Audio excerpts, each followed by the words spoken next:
Hello everyone. आज CPS through soil के questions करेंगे। देखिए, जैसे कॉन्सेप्ट्स नहीं बताया हूँ। छोटा छोटा चैप्टर है तो जितना रिक्वायरमेंट है वो मैं यही बता दे रहा हूँ, ठीक है, क्वेश्चन के थ्रू ही। देखिए, if the specific gravity of soil is represented by G, specific gravity G के थ्रू रिप्रेजेंट किया गया है। बॉयड रेशियो ई है, हाइड्रोलिक ग्रेडियंट आई पूछ रहा है क्या होगा। तो ये फॉर्मूला होता है आई इज इक्वल टू क्या होता है बच्चों, जी-1 अपॉन 1 + ई। ओके, ये याद रखेंगे। आई इज इक्वल टू क्या हो जाएगा, जी-1 अपॉन 1 + ई। तो ये ऑप्शन तो ए नंबर सही हो जाएगा। तो इसका एक और फॉर्मूला क्या बोल सकते हैं हम, आई इज इक्वल टू जी-1 अपॉन 1 + ई को क्या बोल सकते हैं। एक होता है submerged weight upon seepage pressure. ये किसके बराबर होता है, आईसी के बराबर। ठीक है, तो ये याद रखेंगे। जी-1 अपॉन 1 + ई, और आईसी जब पूछा जाए तो submerged weight upon seepage pressure या submerged weight upon seepage pressure.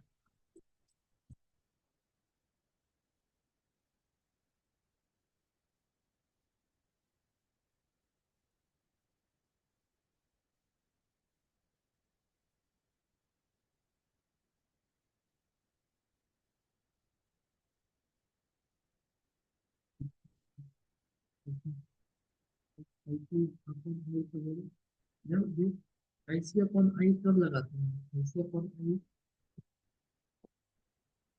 Upon I कब लगाते हैं हम लोग, आईसी अपॉन तब लगाते हैं जब एफ ओ एस। ये क्यों एफ ओ एस क्यों लगाया है, ताकि पाइपिंग से बचाया जा सके। पाइपिंग का क्वेश्चन कर रहे थे ना लास्ट चैप्टर में, तो पाइपिंग से बचाने के लिए एफ ओ एस लगाते हैं। तो क्या करते हैं, आईसी अपॉन आई करते हैं। इसका मतलब क्या हुआ, submerged weight upon seepage pressure.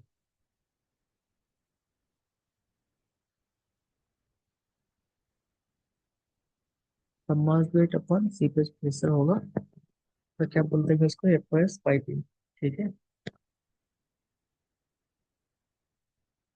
ये पाइपिंग का केस क्यों हो जाता है, पाइपिंग का केस इसलिए हो जाता है जब अगर मान के चलो सीपेज प्रेशर, ठीक है, सीपेज प्रेशर और इफेक्टिव स्ट्रेस दोनों अगर बराबर हो गए ना, तो तब इस केस में क्या होगा, हम क्विक सैंड कंडीशन हो जाएगा। क्विक सैंड कंडीशन मतलब क्या, कि पाइपिंग फेलियर होने लगेगा फिर।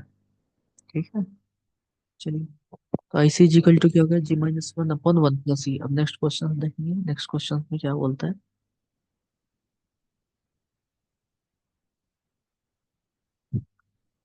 क्या बोल रहा है, the for a granular soil with increased void ratio the critical hydraulic gradient।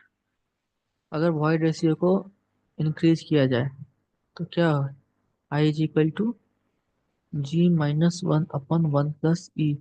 अगर आप क्या करोगे, void ratio क्या करोगे, इंक्रीज करोगे। जब void ratio करोगे, इंक्रीज करोगे, तो डिनोमिनेटर वाला वैल्यू क्या हो जाएगा, ओवरऑल डिनोमिनेटर वाला वैल्यू इंक्रीज करेगा। तो आई क्या होगा, जब नीचे वाला वैल्यू इंक्रीज हो जाएगा तो आई क्या करेगा, डिक्रीज करेगा। तो आई विल बी डिक्रीज। चलिए, अब नेक्स्ट क्वेश्चन देखते हैं। नेक्स्ट क्वेश्चन क्या है, the expression for discharge through flow net for isotropic soil is. देखिए, दो तरह का सॉइल होता है, दो तरह का सॉइल इसमें देखते हैं हम लोग सीपेज प्रेशर में। एक होता है आइसोट्रॉपिक, एक होता है, दूसरा कलर में लिखा हूँ मैं। एक होता है आइसोट्रॉपिक और दूसरा होता है non isotropic. Non isotropic, isotropic और नॉन आइसोट्रॉपिक का मतलब, आइसोट्रॉपिक में क्या होगा कि नीचे जो है सॉइल के नीचे देखिए, एक एक्स नीचे की तरफ डेप्थ की तरफ वाई डायरेक्शन मान लीजिए, और पैरेलल टू ग्राउंड सरफेस मान लीजिए एक्स डायरेक्शन। ठीक है, तो इसमें ये होता है कि parallel to ground surface X माने, नीचे डेप्थ में वाई माने। तो इसमें क्या है, आइसोट्रॉपिक में क्या होगा, permeability will be same in all direction. मतलब एक्स में भी और वाई में भी क्या होगा, परमेबिलिटी सेम होगा। लेकिन नॉन आइसोट्रॉपिक केस में क्या होगा, परमेबिलिटी सेम नहीं होगा। तो ये हो जाएगा नॉन आइसोट्रॉपिक केस। अब क्या बोल रहा है, फ्लोनेट। फ्लोनेट क्या होता है? फ्लोनेट मान के चलो कि ये हमारा ग्राउंड सरफेस है, ये ग्राउंड सरफेस है, और यहाँ से पानी जो है सीप आउट करके दूसरी जगह पे पास आउट हो रहा है। मान के चलो ये डैम है, ग्रेविटी डैम है। तो ये पानी क्या है, नीचे के थ्रू, नीचे से पास करेगा, है ना। नीचे से क्या करेगा, सीप करेगा, सीपेज के थ्रू पास करेगा। ठीक है, तो ये क्या है, ये डेल क्यू, इसको क्या बोलते हैं, डेल क्यू। डेल क्यू, हर चैनल से डेल क्यू डिस्चार्ज पास करेगा, तो उसी का बोल रहा है कि क्या होता है फॉर्मूला। तो क्यू इज इक्वल टू होता है K H N F upon N D. ठीक है, याद रखिए K H is equal to N F upon N D होता है। ठीक है, आइसोट्रोपिक केस है तो ये हो जाएगा। एन एफ क्या होता है, एन एफ होता है नंबर ऑफ फ्लो चैनल्स। ठीक है, नंबर ऑफ फ्लो चैनल्स क्या हो गया, कि जैसे कि ऊपर में डैम था, नीचे से पानी सीप आउट हो रहा है, तो आपको ऐसे डाया दिया हुआ रहेगा, ऐसा डायग्राम दिया हुआ रहेगा। तो आप क्या करोगे, इसमें से ये जिधर से पानी पास आउट हो रहा है ना, डेल क्यू, उसको आप क्या करोगे, काउंट करोगे, तो 1 2 3। या तो आप ये कर लो, है ना, या फिर आप number of flow lines count करो, 1 2 3 4, 4 हो गया। 4 में से 1 कर लीजिए, माइनस कर लीजिए, नंबर ऑफ फ्लो लाइंस -1, तो क्या हो जाएगा, नंबर ऑफ फ्लो चैनल्स हो जाएगा। तो चैनल्स देखिए 1 2 3 4, तो ये क्या हो जाएगा, N F. Number of flow lines क्या हो जाएगा, एन एफ हो जाएगा। ठीक है, तो यहाँ पे कितना हो गया, नंबर ऑफ फ्लो लाइंस 3। और उसी तरह इसको इक्विपोटेंशियली हम क्या करते हैं, डिवाइड कर दिया, अगर मान के चलिए परपेंडिकुलरली कट कर दीजिएगा सबको। सबको कट करने के बाद क्या हो गया, कि इसको क्या बोलते हैं, इसको बोलेंगे हम नंबर ऑफ इक्विपोटेंशियल ड्रॉप। ठीक है, इक्विपोटेंशियल ड्रॉप ड्रॉप हो जाएगा ये सब। ये सब क्या है, स्क्वायर इन शेप होता है, सारा क्या है, स्क्वायर इन शेप होता है। पानी जो है, वाटर जो है, हर फ्लो चैनल से सेम पास करेगा। ठीक है, ये सॉइल का प्रॉपर्टी होता है, तो हर, जब तक आप सॉइल को चेंज नहीं करोगे, ठीक है, तब तक क्या होगा कि ये प्रॉपर्टी चेंज नहीं होगा। आप पानी, ये डैम में मान के चलो पूरा फुल्ली फिल्ड है या हाफ फिल्ड है, जाए जितना भी फिल है, ये number of flow channels will be remain same, है ना। जितना डेल डेल क्यू, जो भी क्यू का जो छोटा अमाउंट एक फ्लो चैनल से जो पास करेगा, वो हमेशा पास करेगा। ठीक है, चाहे वो डैम फुल हो या नहीं हो, ये थोड़ा, ये यहाँ तक फुल हो या यहाँ तक फिल हो या यहाँ तक फिल हो, है ना, लेकिन जब भी पास करेगा तो यही फ्लो चैनल को पास करेगा, यही फ्लो चैनल से जितना क्वांटिटी इसमें करेगा, उतना ही इसमें, इतना ही इसमें। ठीक है, सेम रहेगा। उसी तरह इक्विपोटेंशियल ड्रॉप भी वैसे ही काउंट करते हैं, 1 2 3 4 5 6, 6 इक्विपोटेंशियल ड्रॉप्स, है ना। या फिर नंबर ऑफ इक्विपोटेंशियल लाइंस को आप काउंट कर लीजिए, उसमें से -1 कर लीजिए। ठीक है, 1 2 3 4 5 6 7, 7 इक्विपोटेंशियल लाइंस हो गया, उसमें से 1 माइनस कीजिएगा तो क्या हो जाएगा, नंबर ऑफ इक्विपोटेंशियल ड्रॉप्स। तो यही है, इसको बोलते हैं, इक्विपोटेंशियल ड्रॉप को बोलते हैं फाई लाइंस, है ना, और नंबर ऑफ फ्लो लाइंस को बोलते हैं शाई लाइंस। ठीक है, तो ये हो गया। तो del Q is equal to क्या हो जाएगा, क्यू इज इक्वल टू क्या हो जाएगा, K H N F upon N D.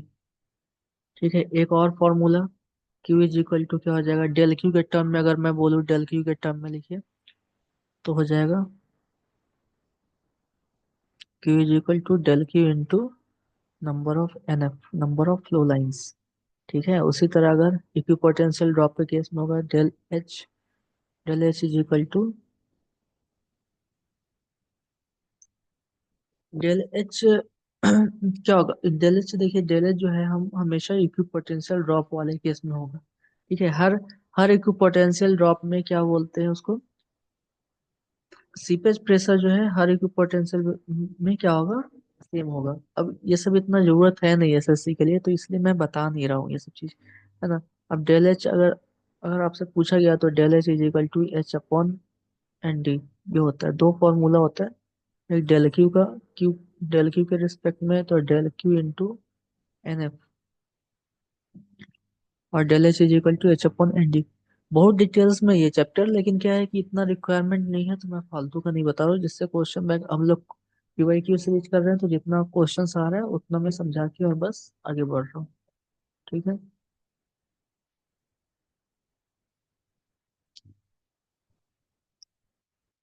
अब देखिए ये क्या है। In the flow over length of 50 metre the head loss of 6 metre occurred due to seepage, the hydraulic gradient is given by. ठीक है। तो इसको करने के लिए क्या करेंगे। लेंथ दे दिया है 50 metre, L is equal to 50 metre दे दिया है। और हेड लॉस कितना दिया है। हेड लॉस दिया है 6। पूछ रहा है हाइड्रोलिक ग्रेडियंट क्या होगा, तो हाइड्रोलिक इस केस में हाइड्रोलिक ग्रेडियंट का जो फॉर्मूला होता है I is equal to H L upon L. Head loss upon length, तो हेड लॉस कितना दिया है 6 मीटर, अपॉन लेंथ कितना दिया है 50 मीटर। तो डिवाइड करके जो भी आंसर आएगा वो आ जाएगा, तो डिवाइड कीजिएगा तो 0.12 आ जाएगा। वही आपका क्या हो जाएगा, आंसर हो जाएगा। नेक्स्ट क्वेश्चन देखते हैं। ये वाले केस में आपको एक और फॉर्मूला बताया था, I C is equal to G-1 upon 1 plus E, और एक होता है आई सी अपॉन आई था ना। तो आई क्या था, वही था। देखो जब फैक्टर ऑफ सेफ्टी लगाएंगे तो क्या आई सी अपॉन आई बताया था, तो आई के केस में क्या कर देंगे एच एल अपॉन एल। ठीक है। नेक्स्ट क्वेश्चन देखिए। If the void ratio and discharge velocity, void ratio दिया हुआ है, वॉइड रेशियो मतलब ई दिया हुआ है, डिस्चार्ज वेलोसिटी एरिया दिया हुआ है, डिस्चार्ज वेलोसिटी बी, और द सॉइल इज इतना, what is the value of seepage velocity. Seepage velocity क्या हो जाएगा, तो V S is equal to क्या बताया था हमें, वी बाई एन। पोरोसिटी नहीं दिया हुआ है तो पोरोसिटी निकालेंगे, फर्स्ट चैप्टर में बताया था रिलेशन वॉइड रेशियो और पोरोसिटी का, है ना। तो एन इज इक्वल टू क्या होता है ई अपॉन 1 प्लस ई, तो 0.5 अपॉन 1 प्लस 0.5, 1.5। ठीक है। अब लगाइए इसको फॉर्मूला में, 6 into 10 to the power -7 divided by 0.5 upon 1.5, तो क्या हो जाएगा 1.5 इंटू 0.5, ये कट जाएगा। 5 3 जा 15, 3 2 जा 6,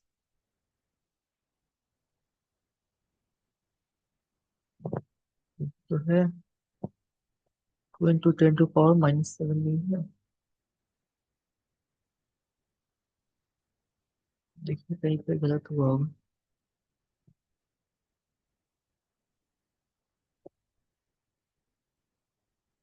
गलत हुआ है।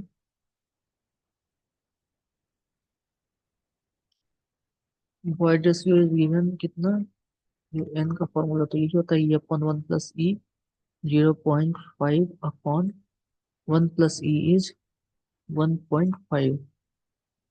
ठीक है।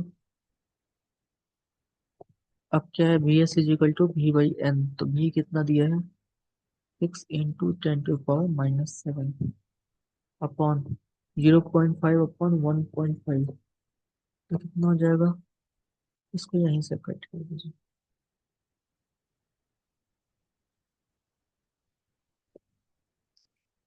तो ये 1/3 हो जाएगा, 1/3, तो 3/1, तो हम ठीक है 18 इंटू 10 टू पावर -7, तो correct answer is D.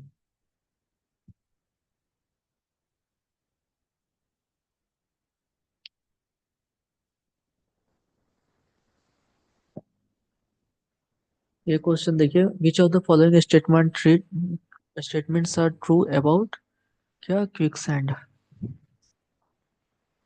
Quick sand के केस में क्या कंडीशंस है, देखिए इसको क्या बोल रहा है, it is only condition but not a type of sand. हाँ ये जरूरी नहीं है कि सैंड के केस में भी, सैंड के केस में ही हो क्विक सैंड। ये क्विक सैंड, ठीक है, ये सिल्ट के केस में भी हो सकता है। ठीक है।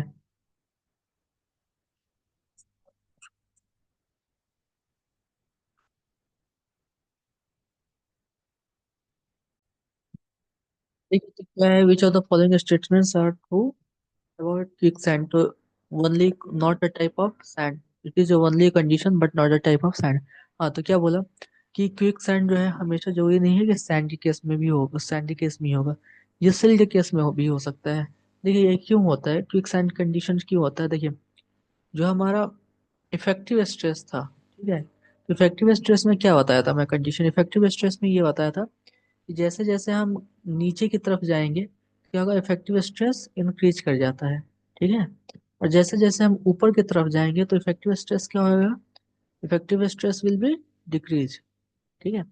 तो उसी तरह अगर एक होता है सीपेज प्रेशर, ठीक है, सीपेज प्रेशर अगर इफेक्टिव स्ट्रेस और सीपेज प्रेशर अगर नीचे की तरफ लगा, ठीक है, तो क्या होगा, इंक्रीज करेगा। और मान के चलो कि इफेक्टिव स्ट्रेस ऊपर की तरफ जा रहा है और सीपेज प्रेशर जो है नीचे की तरफ लग रहा है, ठीक है, तो एक ऐसा कंडीशन आएगा कि ये जो है जीरो हो जाएगा। ठीक है। इफेक्टिव स्ट्रेस और सीपेज प्रेशर क्या हो जाएगा, जीरो हो जाएगा। वैसे केस में क्या होगा, वैसे केस में क्या होता है कि ये क्विक साइन कंडीशन हो जाता है। कैसे? देखिए, effective stress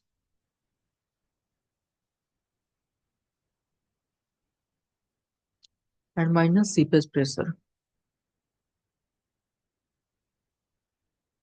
is equal to क्या हो जाएगा, जीरो हो जाएगा। तो इफेक्टिव स्ट्रेस और सीपेज प्रेशर दोनों जब बराबर हो जाएगा तो उस केस में क्या होता है, क्विक साइन कंडीशन होता है। वहीं पे क्या करते हैं, उसी को बचाने के लिए जो हम आपको बोल रहे थे, एफ ओ एस लगाते हैं।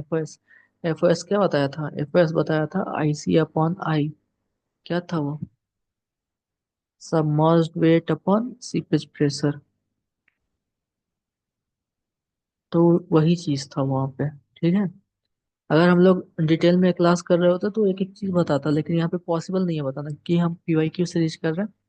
वैसा है, तो इसलिए क्या है कि it is not only a condition, condition but not a type of sand. तो ये कोई क्विक सैंड नाम से देख के ये नहीं एज्यूम कर लेंगे अरे सैंड है तो क्विक सैंड, या सिर्फ सैंड में वही होता होगा, जो वही नहीं है। ठीक है। तो ये तो सही है, it is only a condition but not a type of sand. It is a condition and a type of sand too. It is a condition and a type of sand too, condition तो है लेकिन सिर्फ type of sand नहीं है, silt में भी हो सकता है। Quicksand condition reaches when critical hydraulic gradient is approximately equal to unity. अब क्या बोल रहा है, hydraulic gradient is approximately equal to unity. ठीक है। तो ये वाला कंडीशन क्या है, ये वाला कंडीशन जो है हमारा सही है, सही है, ये वाला कंडीशन हमारा क्या है, सही है। Quicksand condition, quick sand condition reaches when critical hydraulic gradient is approximately equal to unity। ये वाला कंडीशन सही है। Quick sand condition occur more commonly in coarse grain soil और coarse grain sand और gravels than fine sand। नहीं, ऐसा नहीं है, देखिए ये वाला केस गलत है। अब देखिए क्विक सैंड जो है वो हमेशा सिल्ट इसमें नहीं हो सकता, कोहेजिव सॉइल में नहीं होगा। कोहेजिव सॉइल में क्यों नहीं होगा, उसके पीछे रीजन क्या है? कोहेजिव सॉइल का फॉर्म क्या होता है, शियर स्ट्रेस का formula S is equal to C plus sigma and tan phi. तो ये मान के चलो ये हमारा जो है जीरो हो गया, जीरो हो गया, tan फाइव जीरो हो गया, मतलब क्या है कि कोहेजन लेस सॉइल नहीं है वो अब। ठीक है। तो वहां पे इफेक्टिव स्ट्रेस, इफेक्टिव या तो कोहेजन लेस सॉइल है, फाइव जीरो है, या फाइव अगर जीरो नहीं है तो चेंजेज इन सिग्मा इसमें चेंजेज हो रहा है, इसके कारण क्या है, एफ ओ एस हो रहा है, अवेलेबल हो रहा है। लेकिन अगर ये वाला कंडीशन ही हटा दे रहे हैं, ठीक है, ये कंडीशन हटा दीजिए, तो सी जो है, सी किसके लिए है, कोहेसिवनेस है। कोहेसिवनेस किस में होगा, ये क्ले में होता है, क्ले का प्रॉपर्टी है तो शो करता है कोहेसिवनेस। इसी कारण क्या है, कोहेसिवनेस क्ले में जो है ये प्रॉपर्टी नहीं होता है, क्विकसैंड कंडीशन नहीं होगा, लेकिन सैंड के केस में, सिल्ट के केस में ये हो सकता है। हो सकता है, कब हो सकता है, इफ इफ जो है सिग्मा एन का जो है फैक्ट्री स्ट्रेस केस में कोई अगर चेंजेस होते हैं, factory stress is equal to C plus pressure होता है, या hydraulic gradient is equal to 1 हो जाता है ना। तो ये फिक्स है कंडीशन होगा, तो इसका करेक्ट आंसर जो होगा वो क्या होगा, सी हो जाएगा। Both statement 1 and 3 are true. चलिए अब नेक्स्ट क्वेश्चंस देखते हैं।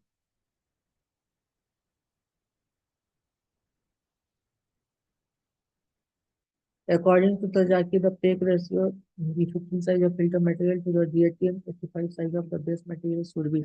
ये एक फॉर्मूलाज है, मैं आपको दे दे रहा हूँ, उससे आपको सारा पता चल जाएगा, आप लोग याद कर लीजिएगा। ये साइज पार्टिकल्स का जो जो भी है, तरजागी का गाइडलाइंस है, वो मैं बता दे रहा हूँ।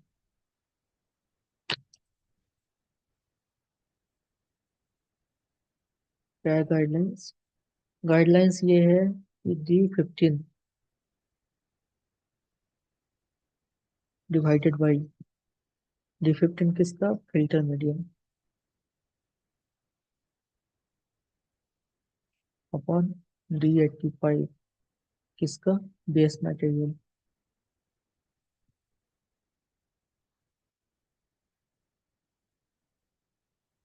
Should always be less than 5। ये फॉर्मूला है। फिल्टर मटेरियल क्या है? फिल्टर मटेरियल ये है, फिल्टर मटेरियल ये है कि जैसे क्या है कि ये डैम है आपको बना हुआ, ये डैम है। तो जब पानी सीप आउट करता है तो उसके कारण क्या होता है, यहाँ पे जब पानी आएगा आपके पास, यहाँ पे पानी आएगा तो यहाँ क्या होगा, यहाँ पे स्काउरिंग होने लगता है। यहाँ पे क्या होगा, स्काउरिंग होगा, तो यहाँ से मिट्टी क्या होगा, निकलने लगेगा, मिट्टी निकलने लगेगा ज्यादा, तो ओवर टर्निंग ऑफ डैम का केस हो सकता है यहाँ पे। ठीक है। तो उसको बचाने के लिए प्रोटेक्टिव लेयर्स यहाँ पे लगाते हैं, फिल्टर मीडियम यहाँ पे लगाते हैं प्रोटेक्टिव लेयर। ये तो प्रोटेक्टिव लेयर का जो जो लगाएंगे तो यहाँ पे जो साइज ऑफ सॉइल पार्टिकल्स होगा वो क्या होगा, वो होगा D15। ये फिल्टर बेड यहाँ पे लगा है और इसी को बोलेंगे फिल्टर बेड, तो ये क्या है, यहाँ पे होगा D15 लगेगा। और बेस मटेरियल यहाँ पे जो नीचे जो सॉइल पार्टिकल्स होगा, ये अगर D85 का रहेगा अगर, तो D85 का सॉइल पार्टिकल्स अगर बेस मटेरियल में अवेलेबल है तो वहाँ पे क्या लगाएंगे, फिल्टर मीडियम में D15 का सॉइल पार्टिकल्स लगाएंगे, प्रोटेक्टिव लेयर लगाएंगे। ठीक है। तो ये याद करना है। अगर बेस मटेरियल अगर D15 है, ठीक है, D15 है तो D15 का ही बेस फिल्टर मीडियम लगा लेंगे, लेकिन D15 अपॉन D15 नीचे में बेस मटेरियल रहता है, लेकिन ये क्या रहेगा, लेस देन 20 होगा। ठीक है। अगर D50 रहा, D50 में भी फिल्टर में भी सेम रहेगा और बेस मटेरियल में भी सेम रहेगा, लेकिन ये कितना होना चाहिए, लेस देन 25 होना चाहिए। तो ये तीन याद कर लीजिए, इसी पे क्वेश्चन आएगा ज्यादा से ज्यादा, तो आएगा। तो पहला क्वेश्चन, पहला फॉर्मूला पे ही आ रहा है ये तो, लेकिन ये ऐसा दिया नहीं है, इसमें कोई भी ऑप्शन नहीं है। तो less than 10, less than 4, less than 15 and less than 25 दिया हुआ है। होता तो 5 है, बट अब 4 है, एकदम पास में 4 है तो 4 डाल दो अब। ठीक है।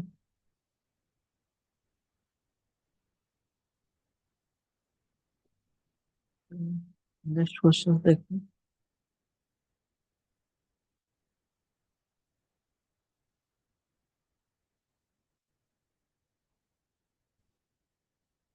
अब देखिए, unit of coefficient of consolidation, ये चैप्टर कंसोलिडेशन का है।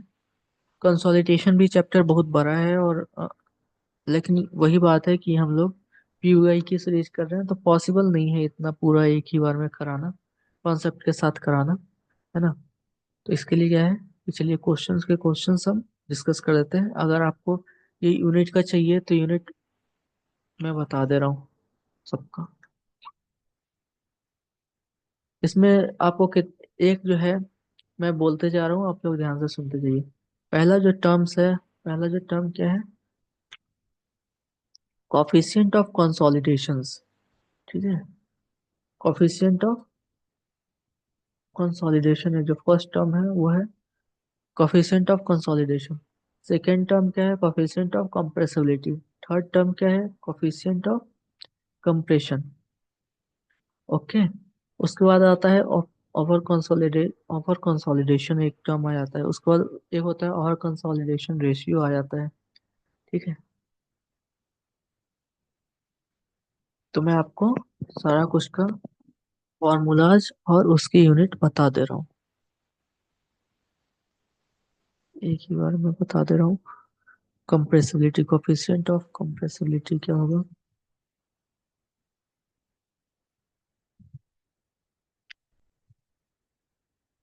कंप्रेसिबिलिटी, इसको डिनोट करते हैं ए बी से। ठीक है, इसका फॉर्मूला होता है del E change in void ratio upon change in effective stress. इसका यूनिट होता है metre square per kilo newton. ठीक है, उसके बाद आएगा कोफिशिएंट ऑफ कंप्रेशन। इसका सिंबल है सी सी। इसको कैसे, इसका फॉर्मूला होता है del E upon log of sigma effective stress, sigma one upon sigma naught. इसका कोई यूनिट नहीं होगा। उसी तरह होता है एक डिकम्प्रेशन हो गया, उसी तरह होता है डिकम्प्रेशन। सेम फार्मूला, बस चेंजेज हो जाता है इफेक्टिव स्ट्रेस में। अगर आप लोग पढ़े होएगा तो वो पता चल जाएगा क्या होता है। उसके बाद वॉल्यूम कंप्रेसिबिलिटी होता है। क्या होता है? Volume compressibility. वॉल्यूम कंप्रेसिबिलिटी होता है जिसको बोलते हैं हम MB. MB is equal to क्या होता है? A V upon one plus E naught. इसका फिर क्या होता है? Metre square per kilo newton. Last में है कंसोलिडेशन, कोफिशिएंट ऑफ कंसोलिडेशन। इसको क्या किस से डिनोट करते हैं? सीबी। फॉर्मूला क्या होता है? कि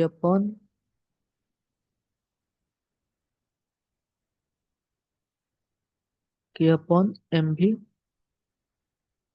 गामा डब्ल्यू। यूनिट क्या होता है? Metre square per second. तो देखिए, मीटर स्क्वायर पर सेकेंड है? नहीं है, तो क्या हो जाएगा? मीटर स्क्वायर नहीं है लेकिन सेंटीमीटर स्क्वायर तो है, तो सेंटीमीटर स्क्वायर पर सेकेंड होगी। Correct answer is B. तो ये देखते हैं कैसा क्वेश्चन आता है, फिर उस हिसाब से बताऊंगा। अभी इतना इतना अगर इतना तो याद ही होगा, हम लोग रिवाइज कर रहे हैं क्वेश्चन बैंक से, तो ऐसा है।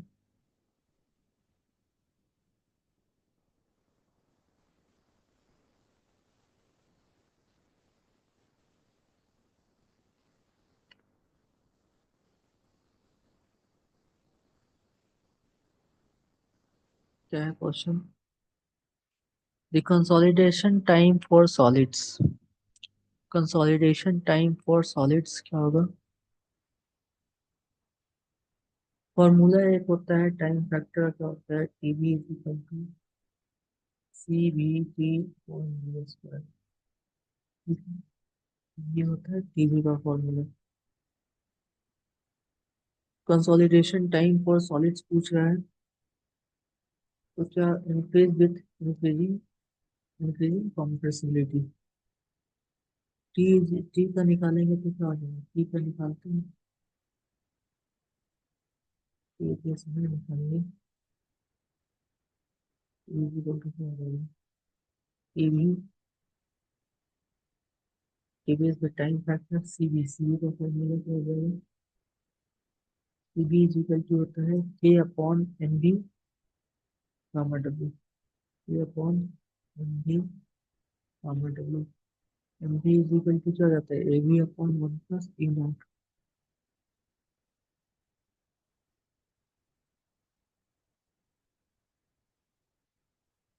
लेकिन इतना करने का जरूरत नहीं है। With consolidation time for soil is increases with increase in compressibility. Time और कंसोलिडेशन पूछ रहा है, तो इंक्रीज विथ, अगर टाइम बढ़ेगा, कंसोलिडेशन टाइम बढ़ेगा तो क्या कंप्रेसिबिलिटी बढ़ेगा क्या? और दूसरा चीज पूछ रहा है decrease with increase in permeability, तो देखिए ये क्या है? इनवर्स रिलेशन है। ये इनवर्स रिलेशन है, जैसे जैसे टाइम बढ़ेगा, टाइम अगर बढ़ रहा है तो क्या होगा, परमेबिलिटी कम होते जाएगा। तो ये तो ऑप्शन सही है, बी ऑप्शन ही सही। Increase with increase in compressibility भी सही है। सही है क्या? टी इज इक्वल टू क्या हो जाएगा, टी भी डी स्क्वायर अपॉन सी भी।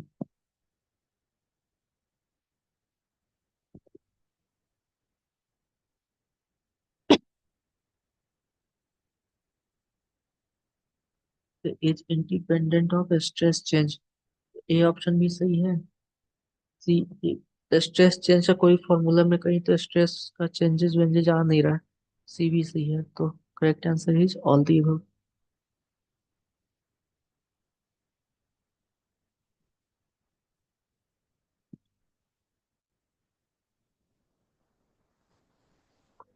The routine consolidation test in laboratory, the thickness of the specimen is, ये तो याद करना पड़ेगा, ये कितना रहता है, 20 mm का रहता है।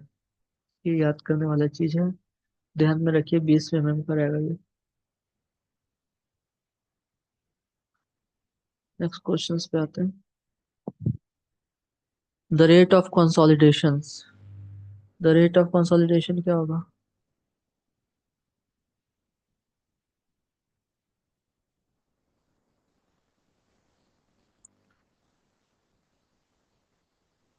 K is equal to C B M B gamma W होता है। के जो है टेम्परेचर के केस में क्या होता है, डायरेक्टली प्रोपोर्शनल होता है। K is directly proportional to temperature होता है। जब K is directly proportional to consolidation होगा, ये वाला केस याद रखिए ना, ये वाला केस से रिलेट कर लेते हैं। अगर के जो है टेम्परेचर के डायरेक्टली है और सीवी के भी डायरेक्टली है, तो सीवी जो है डायरेक्टली प्रोपोर्शनल टू टेम्परेचर, तो इंक्रीज विथ इंक्रीजिंग टेम्परेचर का temperature.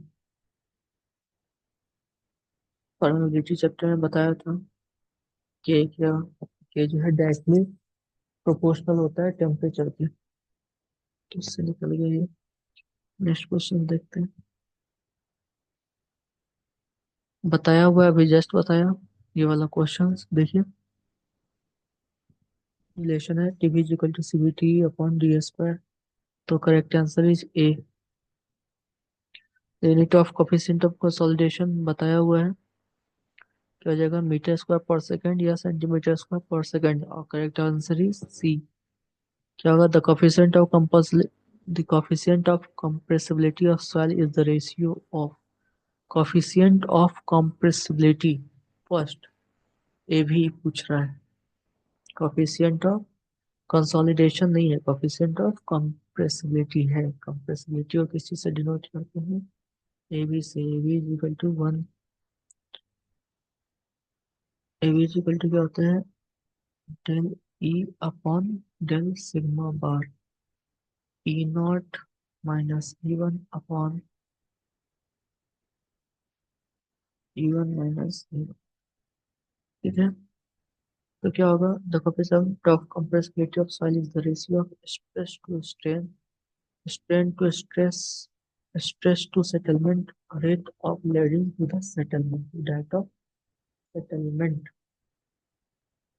Correct option is B हो जाएगा, स्ट्रेस, strain to stress।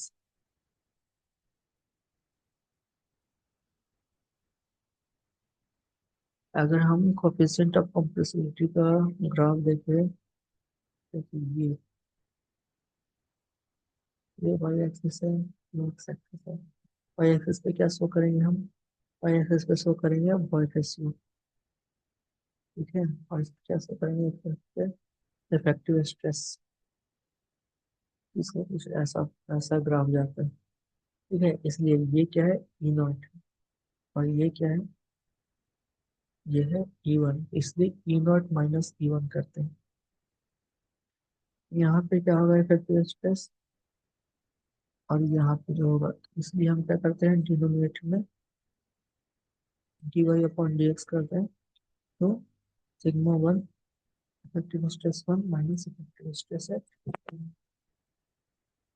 ऐसा करते हैं।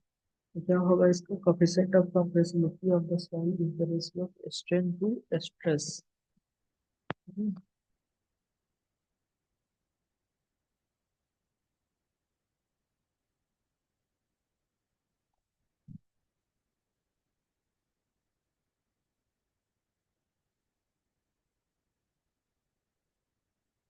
Which of the following shows the time factor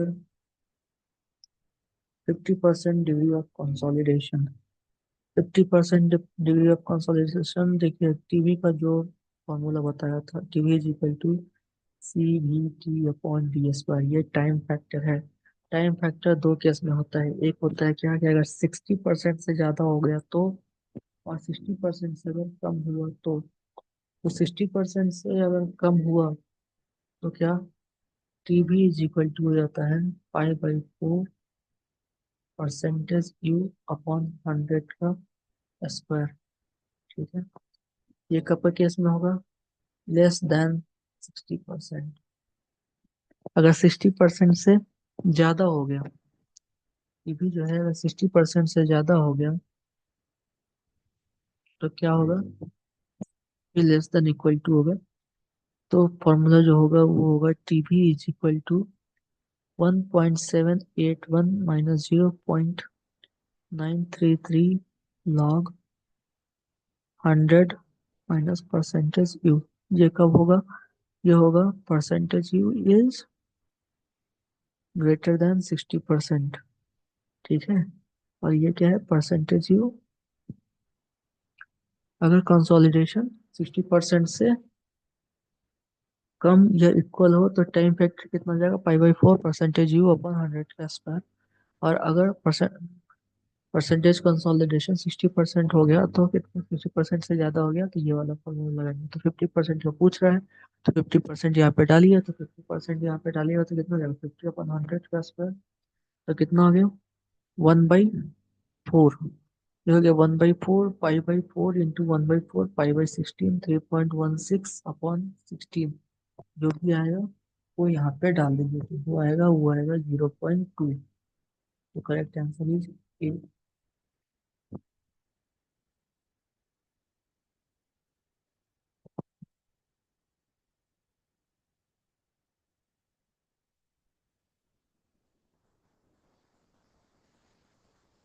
next question देखिए, the pore water pressure in the soil sample of consolidation test, consolidate consolidometer test. The pore water pressure in soil sample of consolidometer test is maximum to bottom, maximum to center, maximum to top and minimum at center।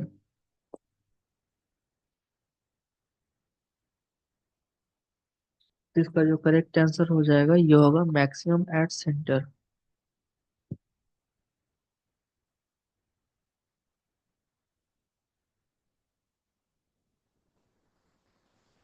Question फिर से question लगाया था। क्या है, the pore water pressure in the soil sample the consolidometer test is maximum at centre होगा यहाँ पे।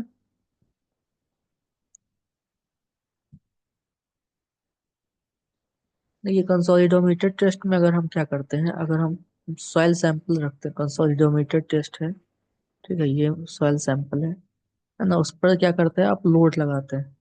ठीक है, हैवी लोड लगा रहे हैं, हैवी लोड लगा के क्या कर रहे हैं आप ये इंश्योर कर रहे हैं कि इसमें ये सॉइल सैंपल में जितना पानी है ना, जितना पानी, जितना वॉइस में वाटर है और वाटर है जितना भी, वो क्या कर जाए, वो निकल जाए। ठीक है, तो ये या तो नीचे से निकलेगा या ऊपर से निकलेगा। नीचे से कब निकलेगा, अगर यहाँ पे सैंड का होगा, सैंड होगा तो निकलेगा नीचे से। तो वही पूछ रहा है कि मैक्सिमम कहाँ पे होता है, तो मैक्सिमम मिड में होगा। ठीक है, तो मिड में होगा।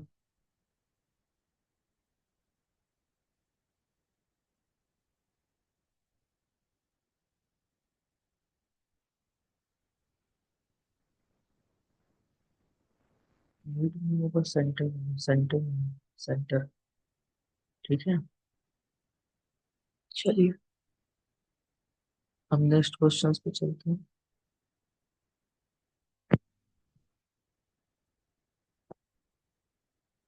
The clay deposit of thickness 10 centimeter and void ratio 0.5 undergoes settlement and now its final void ratio is 0.2. The thickness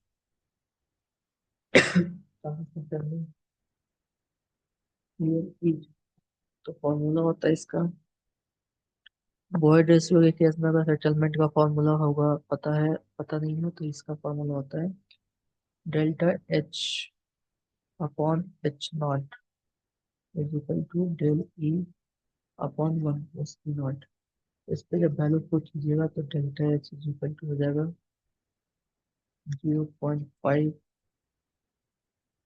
minus 0.2 upon 1 plus 0.5 ये भी हो जाएगा into 10 thickness H naught 10 equal to कितना आ जाएगा 2 centimetre. Correct answer is 2 centimetre. चलिए आज इतना ही रख रहे हैं, बाकी जो रिमेनिंग बच रहा है वो कल एक क्लास में बता दूंगा। और जो ये जो सेटलमेंट है वो वाइड रिसर्च केस में क्या होगा, इफेक्टिव स्ट्रेस है केस में क्या होगा, और क्या होता है ओसीआर क्या होता है, ओवर कंसोलिडेशन रेशियो, ये सब नेक्स्ट लेक्चर में बताऊंगा। देखिए इसमें क्या है पीवाईक्यू सीरीज कर रहा हूँ तो इसलिए इसमें हम डिटेल में नहीं बता सकते, बहुत लंबा चैप्टर है, सीपेज वाला भी है और ये वाला भी है। तो क्या है हम लोग पीवाईक्यू कर रहे हैं तो जो जो कॉन्सेप्ट आ रहा है तो जो फॉर्मूला है आ रहा है साथ में उससे रिलेटेड जितने फॉर्मूला है सब बता देंगे। ठीक है, चलिए आज के लिए इतना ही।